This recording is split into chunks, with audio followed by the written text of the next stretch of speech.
Ici Paris, Madame, Monsieur, peuple congolais civilisé, bonjour. 10 juin 1991, 10 juin 2023. Cela fait 32 ans.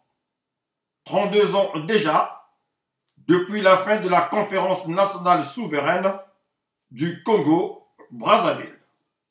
Des attentes, des acquis, des ratés de ce grand rendez-vous de la classe politique, de la société civile, des Congolaises et des Congolais, tout est contrasté aujourd'hui. Des attentes, le peuple congolais tenait mordicus à mettre fin au régime ringard du monopartisme afin d'instaurer un régime démocratique qui laisserait éclore le multipartisme, les libertés fondamentales, l'abolition définitive de la cession au pouvoir par des funestes coups d'État, etc. Toujours dans les attentes, assurer une gouvernance publique républicaine où l'on appliquerait une orthodoxie financière des plus saines et où le peuple trouverait son compte. Rien de comparable avec la morosité ambiante constatée actuellement au bled. Pour y parvenir, une constitution initiée par les conférenciers a été largement plébiscitée par le vaillant et très politisé peuple congolais. La constitution de 1992, une belle trouvaille qui aurait permis au Congo de devenir une véritable république. Hélas, des ratés de la conférence nationale souveraine.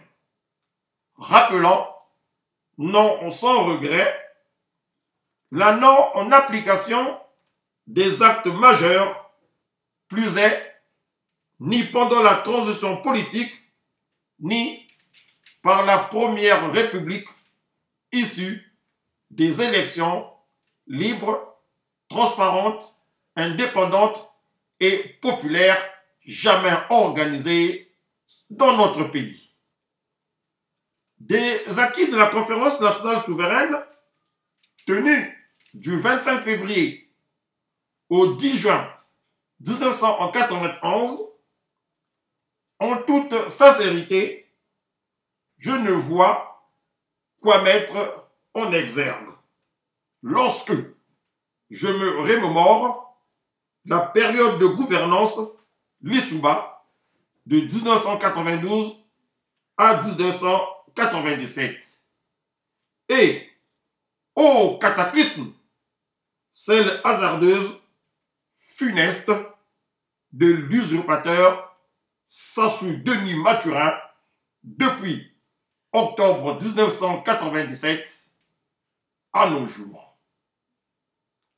Madame, Monsieur, peuple congolais civilisé, en ce 10 juin 2023, la seule chose qui semble être incontestable, l'échec principal de la conférence nationale souveraine, à mon point de vue, c'est de n'avoir plus pensé à inhiber, par l'application des actes pris, la cause morbide et ou la cause principale pendant et tout de suite après les assises.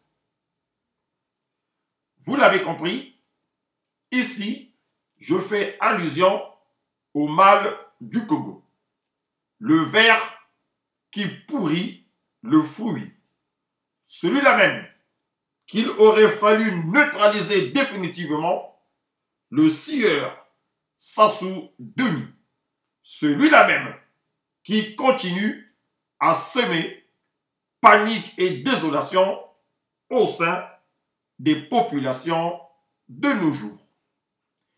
Rien que l'application de l'acte numéro 284 bar CNS bar P bar S aurait mis à l'abri les populations du Nord, du Sud, de l'Est et de l'Ouest des machinations politiciennes, des massacres en cascade, de l'immoralité généralisée, du désordre en tout genre et de la pagaille institutionnalisée. Bref, loin de moi l'intention de faire le procès de la conférence nationale souveraine, je me permets, en ce jour commémoratif qui occupe une place prépondérante dans la mémoire collective, de rendre hommage à un illustre personnage qui aura marqué la conférence nationale souveraine de 1991.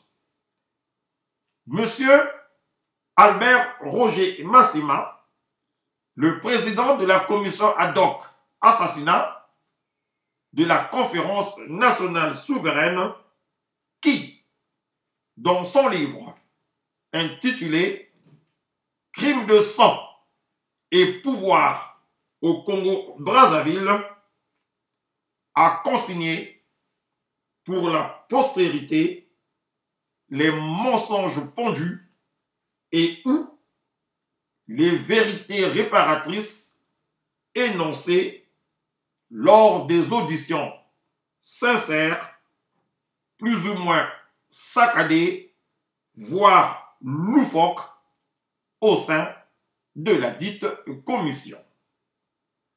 À monsieur Albert Roger Massima, mort à la suite d'un assassinat perpétré par des lâches, des écervelés, la patrie reconnaissante. J'ai dit. Voilà, mesdames, messieurs, sachons au quotidien avoir une pensée positive pour ce brillant cadre que le Congo a perdu injustement. Bien de choses à vous. À très bientôt.